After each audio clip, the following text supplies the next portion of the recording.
Welcome to my world, people. So this is going to be fun.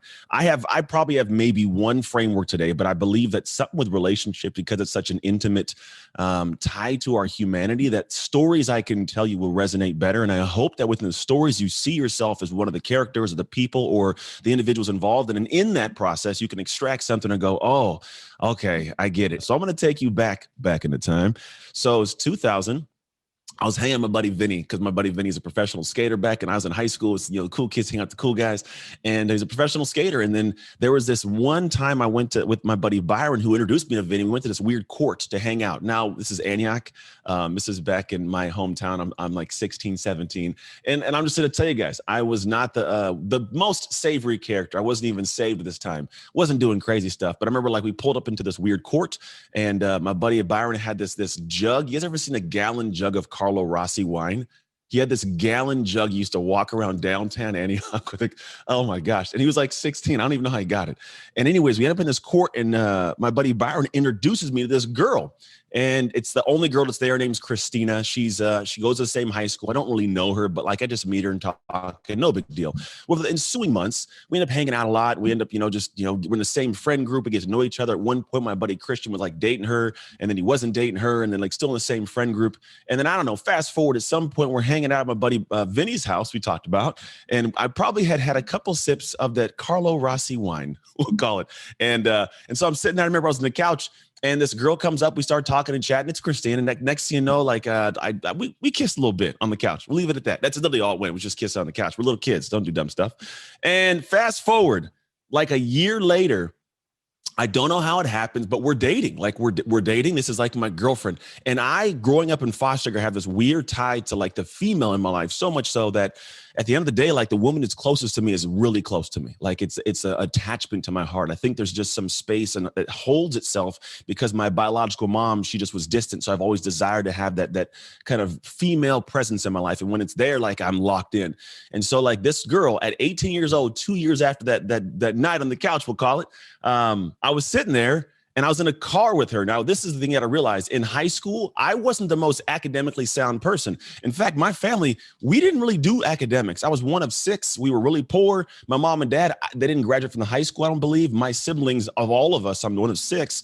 I'm the only one who actually graduated from the high school, not continuation, not GED. And here's why. I had an opportunity to play college football, and I wasn't academically ready for it. But this girl I'd befriended, I was dating, was like a 4.1 GPA. So I'm that kid that her mom and dad are like, why are you hanging out with this athlete who gets bad grades in sports? She was like, he's a good kid, I promise. And I was a good kid. So we're sitting there, and like we would go every night back to her house, and she would help me do calculus. Like, or was it calculus? No, stats. It might have been stats in high school or something. I had to figure out how to get my math stuff done, because I did not know, and I was like a year behind. But if I got it dialed in and I got a better grade, I had a chance at a scholarship to go play football. So every night we would go through homework, and she seriously would sit there and like walk me through this stuff. And eventually I got a better grade. I get an opportunity to go play college football, University of Oregon, probably solely because she sat down and taught me how to study, taught me how to learn, taught me how to get better grades. So I go to college, we do the long distance thing. It doesn't work for me. I'm not really enjoying the distance, but I'm locked into her so much so, like, I don't talk to women. I don't do anything. In fact, at 18 years old, when she came up to visit me for a game, I proposed to this girl at 18 years old. So fast forward 9 months, I'm doing long distance. We don't like it. She's like, you know what? I found out your college, Oregon, has the degree that I want. I'm at UC Davis. I hate it here. And so we end up progressing into this thing where it's like, maybe you come up here. Yes, Nancy, go Ducks. It's like, maybe you come up here and go to school. Her family's like, I don't know. Do you really need to go up there to go to school? She's like, it's a great school, #2 in the country for this. And so she makes a choice. Her family says, just don't get pregnant. Go up there, don't get pregnant, take care of school, be focused, good to go. I have a 16-year-old son. So about 6 months after she got up there, we got pregnant. Oh man, don't do this. Don't tell your kids to do this either. Not a good recommendation. So fast forward a couple of years, I go to the NFL. I'm in the NFL. She's back home taking care of our son, and she's a trooper. She graduates with a 4.2 GPA, summa cum laude, with her master's in special education. The chick's a beast. The actual quarter that she had our son, she still got a 4.0. monstrous. And we're away from home. We're in college in Oregon. We're from California. So like, she's just, you get it. She's dope. So we're living this life, doing this thing. And I go to the NFL and we're doing the distance thing in the NFL. Ups and downs is tough, you know, because I'm gone like 7 of 10 months. Typically, I'm not really home that often, but we go back and forth. We communicate when we can. She's pretty much a single mom at home with me sending paychecks home. And it gets to the point where like I eventually NFL ends because NFL stands for not for long, in case you didn't know. Now, here's where the story gets to the point of why we're talking about it today, my friends. And I'm going to give you the good goods that are not that good. So I'm sitting here in these moments, you know, I come back to the NFL. I have a massive identity crisis. I don't know who I am. I've lost the sense of self as Anthony. And I'm sitting here in this moment. I'm going, who am I without football? And so I neglect the rest of my life. I've talked about the fruit of the labor, right? The fruit of my labor was football. And that one piece of fruit I was focused on, and I lost sight of the fact that I was a tree. And so what happened is I didn't give the nutrients to the tree. I didn't take care of the other branches on the tree. I didn't take care of the rest of the fruit. So when I'm focused on football getting lost, my business is failing. My marriage is failing. I'm not a present father. I'm getting out of shape. And I get to the point where I eventually have the situation where like I'm completely separate from my wife at this point. We were tight. I mean, so close. We knew everything, felt everything. And then it was like a stranger almost. And it got to the point where I'm in Hawaii and we're on this vacation. And I end up finding on her phone that she'd been texting somebody else. And the somebody else was another guy. And come to find out that my wife, the one I'd known since 16 years old, is having an affair. And I'm not going to go emotionally back there with you, but just know it hurts. Because if you've ever experienced that, it's painful. It's a different depth of pain. And it's also, I don't know if it's different for me because like, that's my world. Like this was my family. This is my wife. This is, you know, and we also had twins. So at this time we had 2 more kids. We had 3 kids and my world is now coming tumbling down.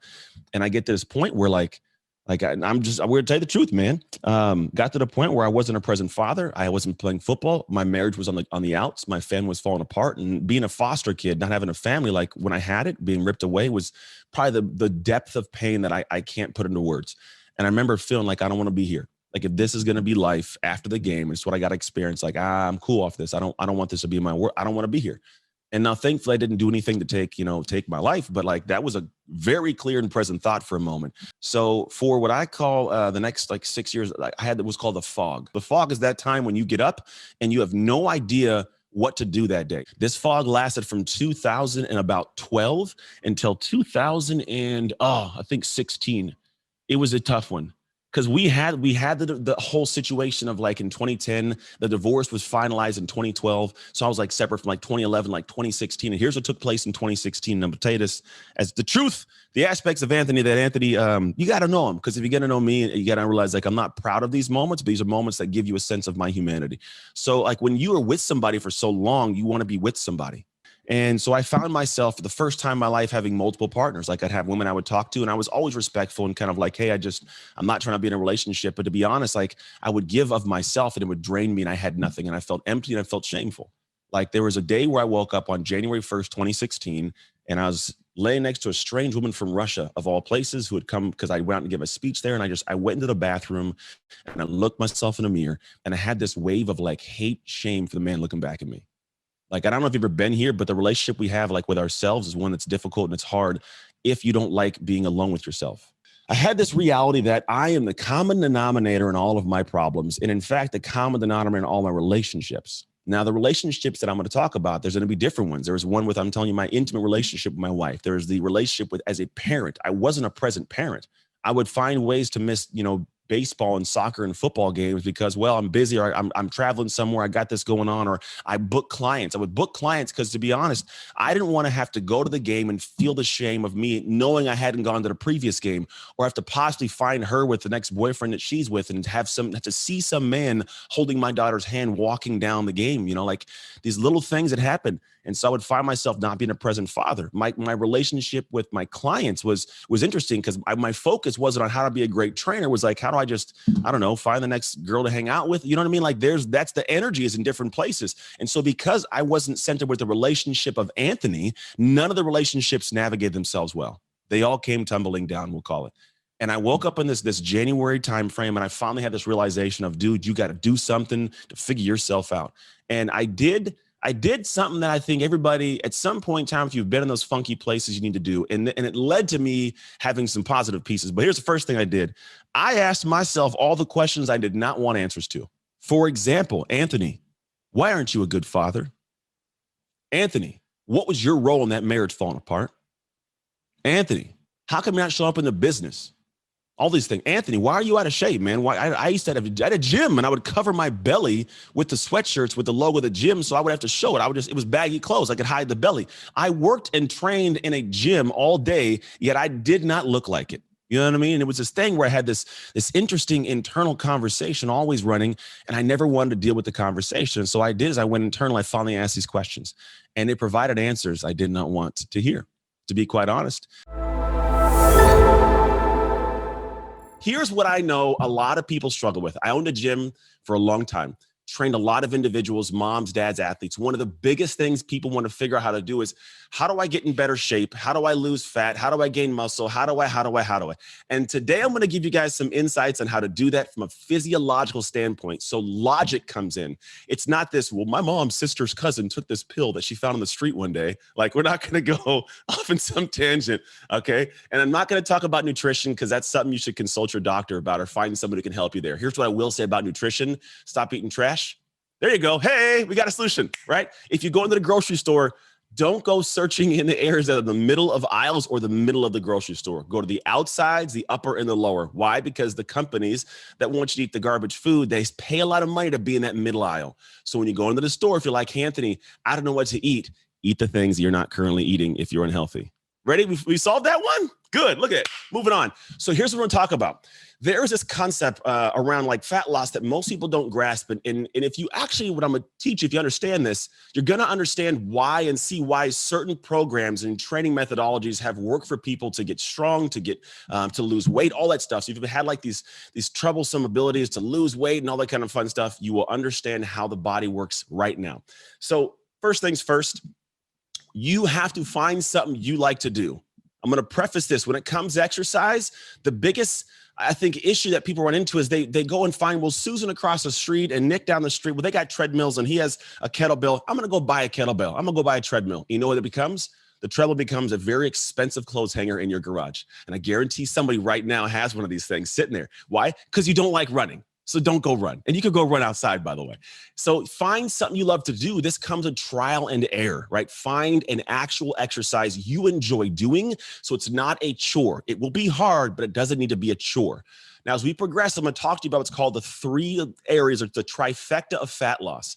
And this actually it's scientifically proven. This isn't some bro science. I'm not making something up here. You'll understand how it works. So here is the first stage in how our body will actually help us burn calories. Have you guys ever heard of the concept of fast twitch, slow twitch muscle fiber? Anybody heard of this before?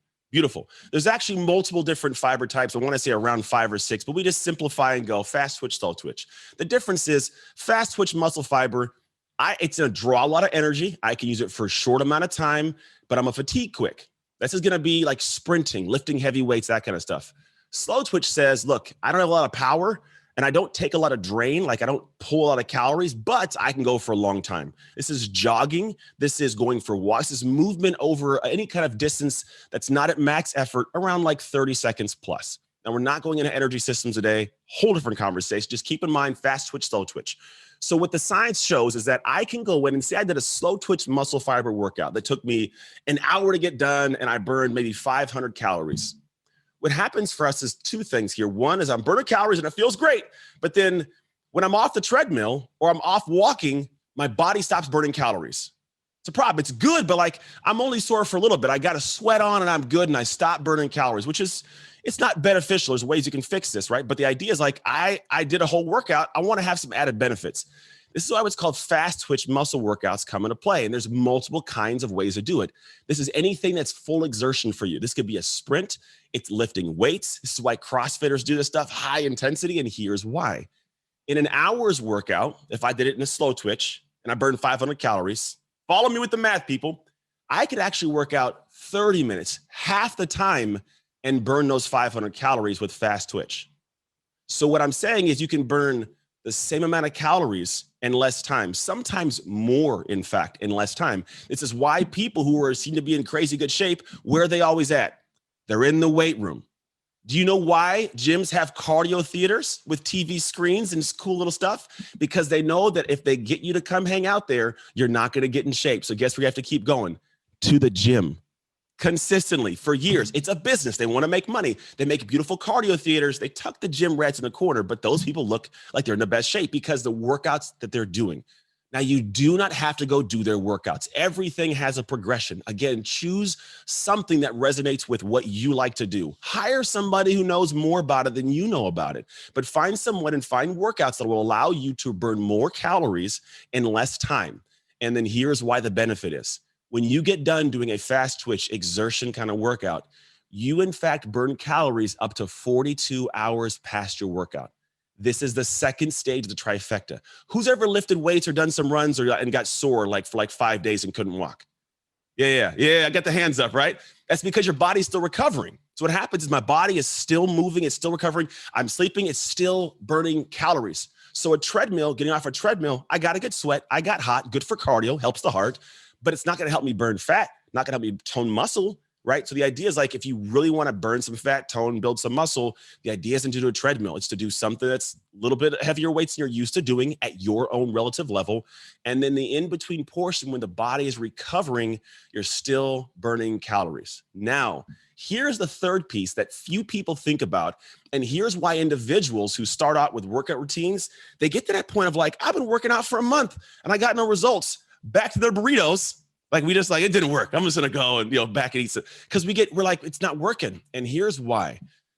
What happens in the third stage of the trifecta is called a resting metabolic rate, RMR. Right now, every single person on here has a metabolic rate at rest, which means sitting here, while you're sitting here, you're burning calories. You're burning calories while you sleep. You're burning calories in any way. Just sitting here, your body is churning. It's why your body gets hungry, right? If you just sat and did nothing, you'd at least get hungry. Body's still doing something, right? And here's the unique thing. The more lean muscle mass you have on your body, the higher your resting metabolic rate, the higher your body's rate of burning calories is at rest, which allows you to work out. So if I work out with heavy weights, I'm burning more calories in less time. I'm then having the in-between of recovery, still burning calories. And then once I've recovered, I have that nice, fresh, lean muscle, I'm burning more calories at rest doing nothing.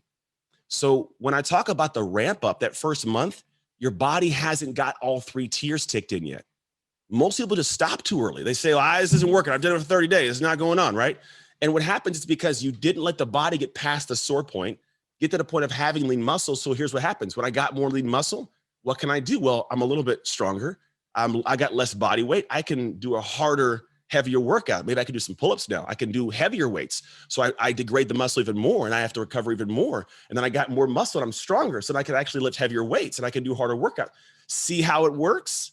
So the whole role for people that want to build muscle and burn fat, it's not only the nutrition. It's a huge piece because you have to have the right nutrition in order to actually get a good workout in. Actually, I took Brendon's Optimize today, right? You got to have good things in your body.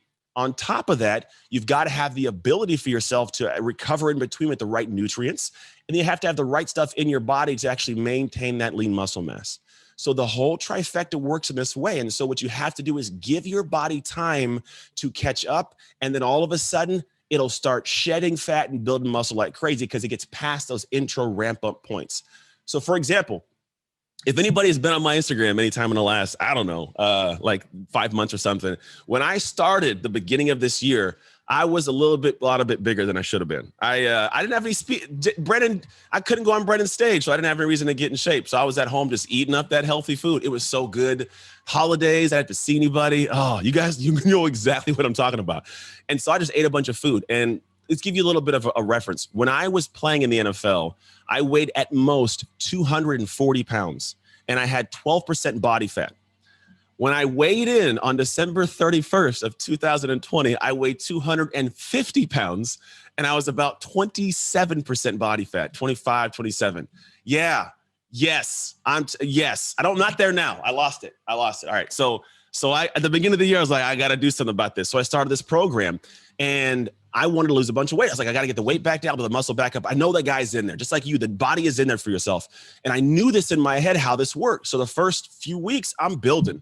I'm doing hard workouts, and I'm dying, by the way. Like I'm not as young as I used to be. My body knows that. And the recovery, I had to eat the right food, that I had to keep drinking water, and I would be sore. I wasn't going right. In the first probably 30 days, I might have lost maybe 10 pounds, maybe 10 pounds. From the next 30 days to the next 45 days, that window, I lost 27 more pounds. It wasn't in the beginning. It doesn't happen at first. It doesn't happen immediately, right? And I say all this stuff so you get a grasp of like, it takes time. And what's unique about this is like the body will ramp up, and then here's what's crazy. It's actually harder for me right now to gain weight. I've tried to eat some stuff. I actually got down so low that I was like, I got to get back, but my body is churning so fast, the resting metabolic rate, it's hard to get back. Hello, everybody. How are you doing today? Hey. I got a little clapping. Hey. Who in here has ever like had an issue with boundaries? Any of you ever do that? Yeah, me too. Here's how it happened. At one point in time, I like would have these blocks and segments I had a brick and mortar gym, blocks and segments where I wanted people to come in and like do their thing. But like when I needed to work, I needed to work. And I was really good at getting the work done if nobody bothered me. And what would happen is people would come up, and in my 2-hour window, I do 2 hours of conversation that I shouldn't have been having. It sound familiar? And the next thing you know, the 2 hours is gone and nothing I wanted to get done got done. And I'm going to walk you through what I call bulletproof boundaries, because we got to have boundaries. And I don't think enough people think this way. So what I'm going to look at is like, what are the things that become issues in my life, and how can I get to the point of creating boundaries to keep the good things in and the bad things out? It's all about having focus and discipline, right? Well, I can't be focused and disciplined if I have no boundaries. Can't get anything done, right? So I'm focused on how do I look at this aspect of setting a boundary so I can stay disciplined. This is the discipline aspect, bulletproof boundaries. So here's what I do. This is what I call the foundation. The word discipline is interesting. It actually has some ties to disciple and plan. So discipline essentially means, am I following disciple the plan? And most of us, we'll do a good job of making that plan, won't we? We'll get vision boards, get the plan. I got a plan over here. I got this whole structure right. And then I get down, I say, okay, from 9 to 10 a.m., I'm going to sit down and I'm going to do this thing in preparation. And then all of a sudden what happens is I don't do it. And usually the reason I don't do it is because I didn't anchor down the foundation, I call it, of why it's got to get done. It's a nice to do, but we don't make it a need to do. And so what I do with people, and I tell you in the very beginning, is like, you got to get to a point where you sit down and say, look, why am I doing this? Like, why does it got to get done right now at this time? Because if not, then it's like, you know what? I can do that tomorrow. I saw this new show popped up on Netflix, and maybe I'll go watch that. And I heard about this cool documentary, or I start scrolling through social media, right? And so what happens is we didn't put a foundation as why in the world must this get done right now? Then what I do, I teach people you got to put in what I call parameters. Now, think of it like this. If I'm on a road and I'm driving somewhere, the parameters are the lines of the road.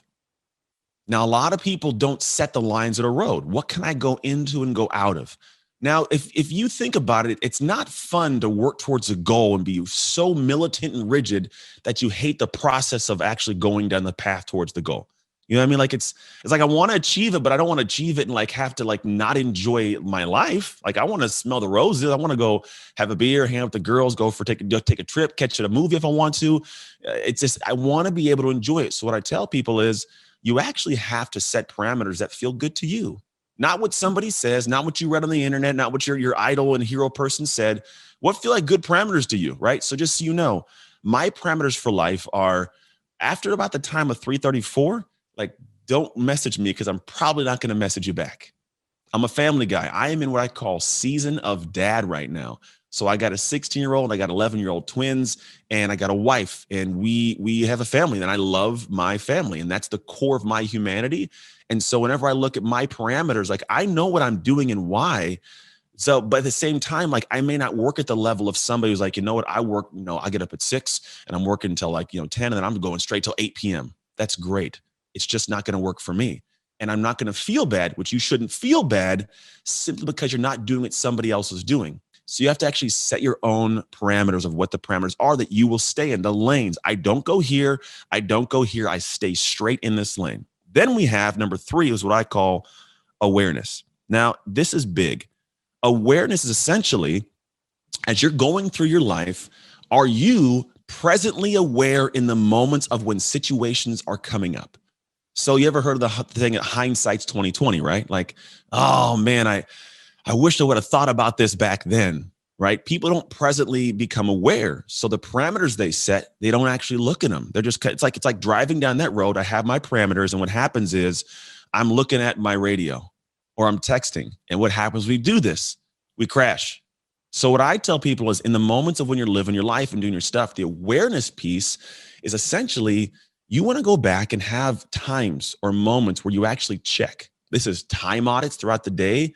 This is like every once in a while, like set an alarm on your phone. I've done this where I'm like, I set an alarm so it goes off to remind me to check what I'm doing. And I kid you not, it'll catch me in the middle of scrolling through Facebook when I'm supposed to be writing emails. I'm like, okay.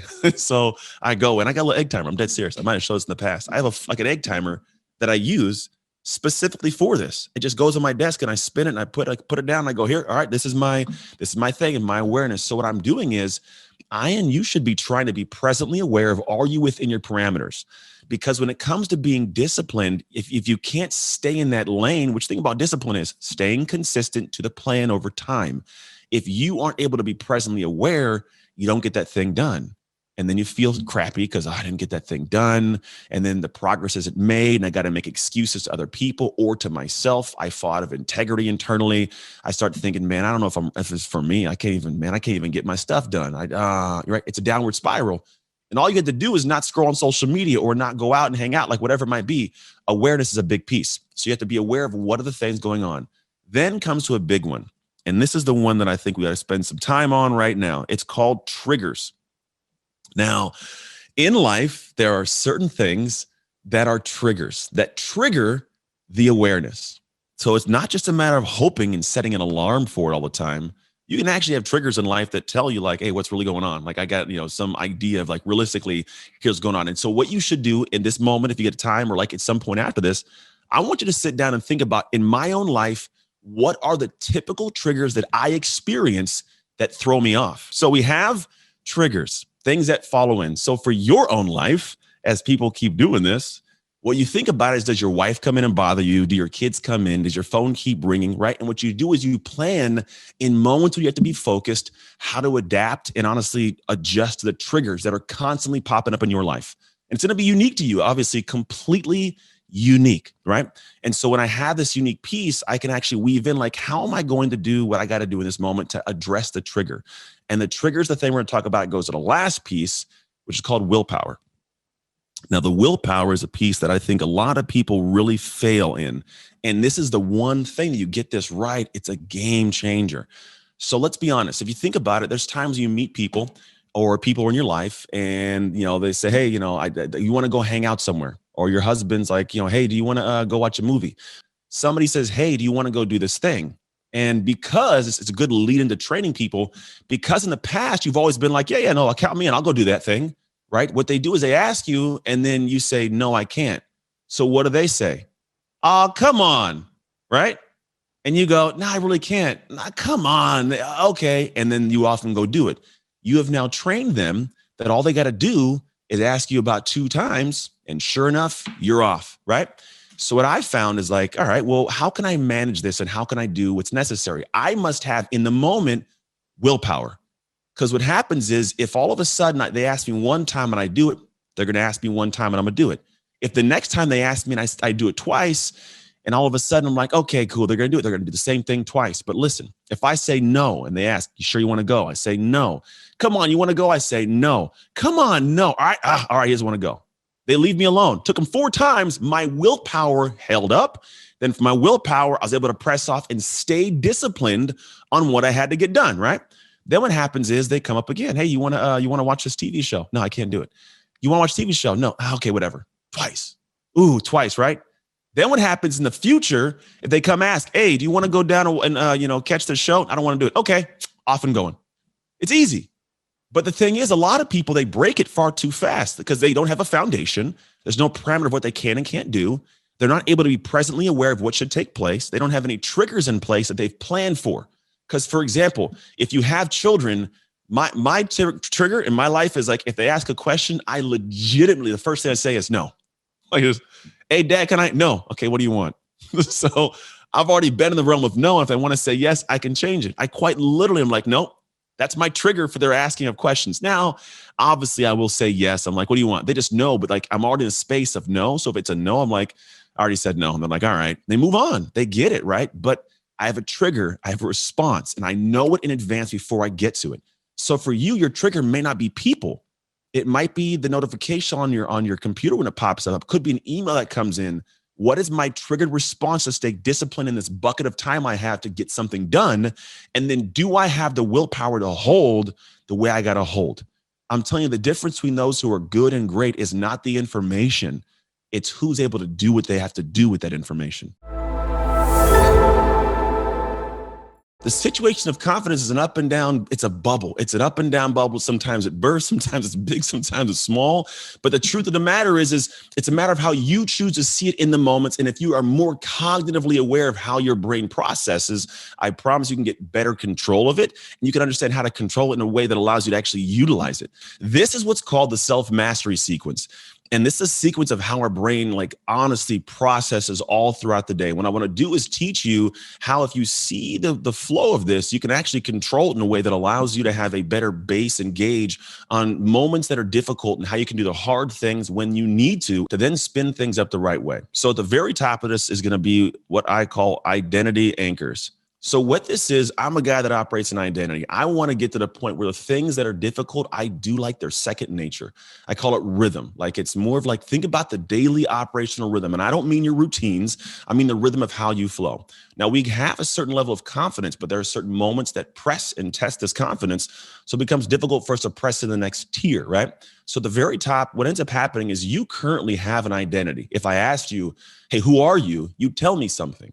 And you go to a part of your brain that says, I'm a mom, I'm a dad, I'm a coach, I'm a speaker, I'm a parent, I'm a brother, sister, cousin, I'm a manager, I'm a CEO, whatever it is. There's a part of you that says, this is who I am, right? It's built around confidence, usually from your past success.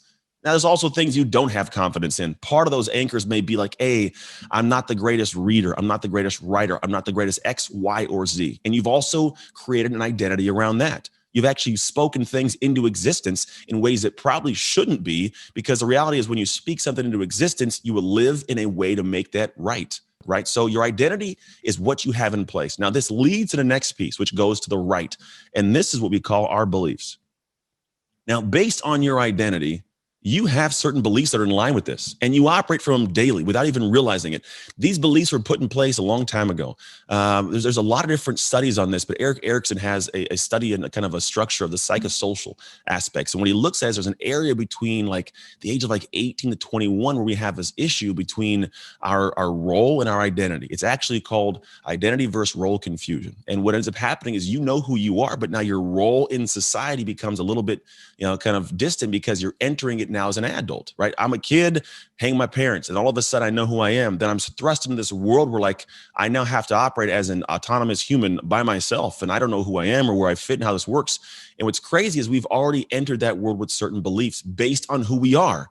Right. So this belief system, if I don't have a belief that I'm capable, that I'm strong, if I kick my kids out of the house at 18 and I haven't helped them have an identity of strong, confident, powerful, whatever it is, they'll go into that world with an identity that's weak, and they'll be confused as they look at the world. And the problem is, if nobody goes at any point in time and adjusts this or grows, growth day, right? I end up living this cycle the rest of my life. So you got to take a look at what are the beliefs that I have, the belief systems I have in place. And you have to actually take a look at what are they? What do you believe is possible for yourself or impossible for yourself? Now, beliefs go to another piece, which is very interesting. And we have these all the time. These are called our thoughts. And these bad boys run. They're always running. Mine are running right now because I can't see your faces. My thought is like, do they like this? Is this any good? I don't know. I'm talking really loud to my microphone. I hope they like it, right? There's a thought going all the time, right? And you guys have also the same kind of thoughts. There's conscious and subconscious thoughts. And these root from the beliefs. If we have a belief system that's out of whack and not controlled, we'll have thoughts that put us into depression, that put us in anxiety, they just take off and we can't control them. And you just because it's rooted in some belief system that I believe is who I am and I can't adjust it, right? So beliefs go to thoughts. Now thoughts, they create something unique that I wish we could control, but we can't always control it. And this is the area of emotions. Now emotions are very interesting because they happen. Like we have them. My wife has them and I can't control them. If anybody's married, it's hard to control the emotion of other human that's in your house. And I just have to control my emotions when she has her emotions in place doing her thing. And you get that if you're in a relationship or ever have been and you're human, you probably have, but you know what I mean, right? And what happens is unique in the area of when I have these thoughts, they feed and fuel my emotions. For example, if I'm in a situation where somebody cuts me off in a car, right? And I'm just driving, my thought is they don't like me, what bad people, my emotions get enraged and I freak out. These people, how can they cut me off, right? But what if I have a thought in my head that says they might be in a rush to get to somebody who needs help? Different kind of emotion that would come from that thought, right? It's a complete different thing. And so what happens is if we have control of our thoughts a little bit more, we can actually have control of our emotions. And what happens from the emotions, these emotions lead to our actions. And the actions are interesting.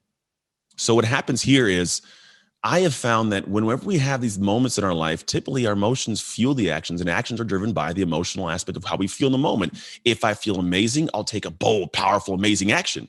If I don't, if I believe I'm not smart and I tell myself I'm not smart, my emotions are like, a little detrimental, like I feel bad. And then I take kind of a halfway action.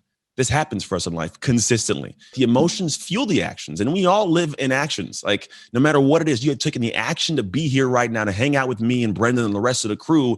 This is an action for improvement, right? You had an identity that said, look, I know who I am, but I want to be better. I believe I can be better. My thoughts are like, I'm going to go and take an advantage of this opportunity to actually be part of Growth Day. My emotions are like, yeah, I can't wait to get there. The action I took after that was like, let's do it. And I'm here, right? Your outcomes are the results of the actions you took based on the emotions, from the thoughts, from the beliefs, from the identity, right? And the outcomes could be good, could be bad, no matter what they are the result of the action you took. So if you take a great, amazing, bold action, great, amazing outcome, right? If you take a crappy, halfway action, usually crappy, halfway outcome. So if you're like, I tried to do it, Anthony, I really tried really hard to eat healthy. Well, did you really, right? Because at the end of the day, if you took the action properly, bold, strong, with discipline dialed in, the outcome is you're in better shape. If you kind of little bit do it, I cheat and I binge eat at 12 o'clock at night, well, the outcome's not going to be what you want it to be. If you kind of read the book, but you don't, really take the action of reading deeply and really understanding it, the outcome is, I don't know the information, right? Maybe you kind of decide to launch your podcast, a little bit of action, or you really do launch that, right? There's a lot of different areas where people don't realize an action has levels. You can boldly go and do that thing at beyond the space of what feels comfortable and have an amazing outcome, or have a halfway outcome. Now, the outcomes lead to something special and unique, which really is unique. It's going to be your environment. This is going to be internal and external. Now, the reason we have both of these because they give us feedback that lead over to our identity. And here is why. Whenever I look at the aspect of like my internal environment, if I have an amazing, powerful action I take, and then the outcome is amazing and powerful, my internal environment is like, oh, man, I feel great. Look at me. I'm cool. I'm doing great, right? If I take an action that's halfway and the outcome's halfway, well, then my internal environment's like, oh, man, that feels bad. Right. And on top of that, I create an external environment, right? If I'm joyous and happy and in a great mood, my external environment is I got great friends, part of a great community like GrowthDay. I get to go do cool, amazing things, right? And at the same capacity, maybe I make more money. Maybe I have more time, and maybe I have a better house and I take more trips, right? My external environment is better because of the action I took that had a better outcome, that it gives me a different environment of how I feel inside and what I see outside. And what you have environmentally, it creates your anchors. Today, we're going to talk about the way that I look at mindset and resilience. So here's the big thing. Our mindset is included within who we are and our identity. Now, I'm going to extract for you guys something that I talk and walk through called the Slower Go Identity Grid. And the Slower Go Grid's going to let you see in a simple way, like where you stand right now. Some of you might have heard it before. Maybe you've taken the quiz. Maybe you've not. And hopefully you haven't all heard of it, because that'd be kind of like, oh, I'm going to do the same thing. But I promise, even if you have, I'll give you a little bit more depth to it. So here's what I want you to grasp. We all have the clear understanding of what a mindset is. However, sometimes we may not understand the inner workings of it or who we are with it. And so we're going to break this down today. I'm going to show you how you are essentially one of 4 different kinds of identities harboring certain mindsets. Now, as I tell you this, I want you to grasp it doesn't really mean that if you see one that's like not perfect, you say like, oh, it sounds like me. It's not the end of the world. That's the beautiful part about who we are. We can always adjust and grow and change, right? We have neuroplasticity in our brains. We can learn new things. Yes, you can teach an old dog new tricks, no matter what they say. There's a Netflix show I saw about it, just so you know, like really, you can actually teach an old dog new tricks. But we're going to actually teach you guys some cool things. So let's get into this without me talking about it all day. We're going to go over this. Now, in our lives, we always have these different aspects of opportunity and opposition. And to be quite honest, they have this intersection point. They always meet each other if you think about it. There's always this opportunity of something. There's always like but it ain't perfect, right? And I find that as we go through things, we're always trying to figure out like, okay, where do we stand? What do we do? And how do we make the next moments of our lives better? However, how we show up in those moments, those defining moments, those will determine how the next moments are better or not. And so now I'm going to talk you through 4 different types of mental framings and identities that have mindsets to them, right? Of how they think. And I want you to figure out which one you are. So the first one we're going to talk about is a dreamer. Now, think about opportunity and opposition. Now, if I'm a person that when opportunity comes to pass and I sit there and I look at it and I go, oh, it'd be amazing to chase the opportunity, but I go, oh, I don't know if I should, and maybe I can, and I stew on it for too long. What happens to opportunity? It leaves. When I was in college, my college coach, he says, hey, if our opportunity comes knocking at your door, you better open the door, pull him inside, sit him down, get him dinner, make him stay a while. Because if he leaves, we don't know when he's coming back around again. And so the idea is like when opportunity comes, how do you handle it? And some people, we get so apprehensive, we get so processing, we get to the point of just paralyzation by overanalyzation that we don't take opportunity and actually capitalize on it. And at the same time, these same people, they're not really good in opposition. Like when something pops up and rears its head, we question ourselves. My mindset goes, I don't know if I can, if I'm capable, if I'm smart enough. And so what ends up happening is I go, oh, I don't know. And then I end up moving myself back. I find ways to reverse my path. I will make excuses. I will procrastinate. I'll call myself a perfectionist. I'll say, I'm a perfectionist. No, you're just scared of putting it out there. Let's be honest, right? There's this aspect of like the opposition. It makes me feel scared. So what do? I'm always telling people about my dreams. I'm dreaming about this. I'm going to do this. I can do this. I can create this. And an opportunity comes, I go, why didn't you take advantage of it? Oh, well, this happened and I didn't have enough time and I was too busy, or, I didn't know much about it, or we make excuses. And no matter what the excuse, good or bad, it still is an excuse that's stopping you from getting what you want. So that's the first one, a dreamer, someone who doesn't go into the space of taking on opportunity because they're fearful, and those who are not good at tackling opposition. Now, the next person is called a dabbler. A dabbler is someone that says, look, when an opportunity comes up, I'm taking it. Yeah, put me in, coach, buy all the Dogecoin and the different Bitcoin thing. I'm buying all of it. Let me go do it, right? And then maybe it's not that, but maybe it's opportunities that come rise and they go after them full speed. They invest in these things. They buy these things. They go and start these processes. They do stuff, but here's what happens. The moment opposition comes, they shut down. It's too hard. I don't know how to do this. I'm a little bit fearful. I'm scared. And what I do is I pull myself away. I may have started down that path. The moment it got hard, I stopped my progress and I stayed stagnant or went backwards. This happens for a lot of people. They try I want to do live streams and I want to do webinars and I want to write this book. And then I go, it's opportunity to do something. And all of a sudden it gets hard. And I go, oh, I don't want to do this. I pull away. And these are what we call the dabblers or shiny object people. Sound familiar?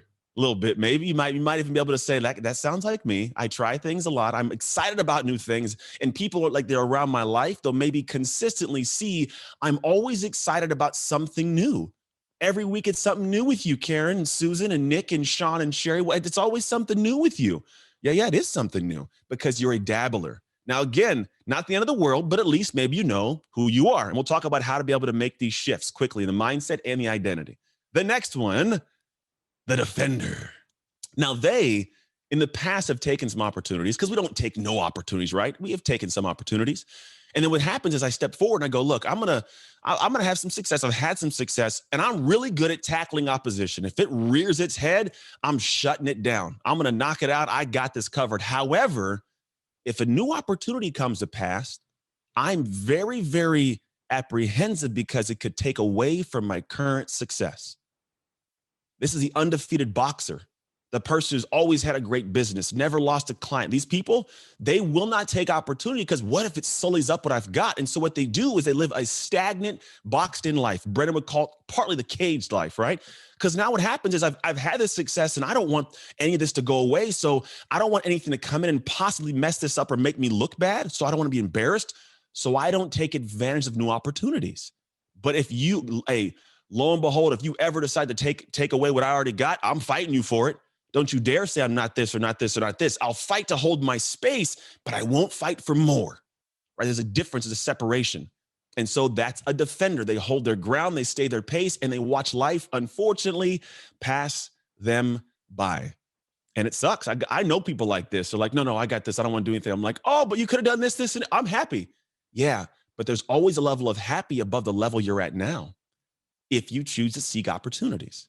Now, the fourth one, which is the one that I have a belief that a fair majority of you 100% have to have a piece of at times. And just keep in mind, we have multiple identities and mindsets that sit in different spaces. So if you happen to be one of these, you can be like, hey, I'm a dabbler. You may not be a dabbler everywhere. You might be a dabbler in work. You might be a defender in relationship. I would hope that you are, because a defender in relationship means you're great in the one you're at. You don't want to seek more opportunities. You know what I mean? Like that's not a good thing. Don't do that. But you might also be a dreamer in the aspect of hobbies. Like, I want to go be a skydiving coach. No, I don't. But that could be a dreaming idea, right? You see what I'm saying? Multiple identities. So I believe in your personal growth, a lot of you guys fit into this space right here. It's called a doer. So a doer is someone that says, look, I love opportunity. I seek it out. I want to find out what's new. I want to read the books. I want to get into the programs. I want to join GrowthDay. I want to do it all. I want to try it all. And here's why. Because you know that if you chase down an opportunity, inevitably there will be opposition. But within the opposition, you have the ability, and you know you'll take it on. You'll go fight hard. So you're like, I'm taking it on because I know if I go in this opportunity, I'm going to keep going because I handle opposition well. And then you know that if you face opposition, it's okay, because here's the truth. What high performers and growth dayers, I know you guys know this. If you are a person that can handle opposition, you know that opposition, when overcome, creates new opportunities. Every time. I don't care who you are, but if you have a problem and you solve it, you have a new set of tools, which means a new opportunity has placed itself in your life. It's literally how it all, I tell people that when you're in the realm of like what I do, coaching, my job is to create new problems for you. What do you mean, Anthony? Well, if I solve the problem and help you be happier, more joyous, maybe make some more money, well, now you have a new problem of, okay, what do I do with my taxes? What do I buy? What do I invest? You know what I'm saying? It is new problems. Interesting way to look at it. But those who are doers, they will go after opportunity or go after opposition because they know it actually benefits synergistically. Now, there's different levels of doers. In my experience, we don't like hanging out with dreamers. I don't want to know what you're going to do. I want to know what you've done. And it's not a bad thing at the end of the world, but just be aware of this. This can be your day for personal growth. This can be that day you committed to and you remember, you go, that was the day I got myself a community. I got better coaches. I committed to making my life the absolute best that I could. This is that day. Make today your growth day. Click the button on this page and sign up right now.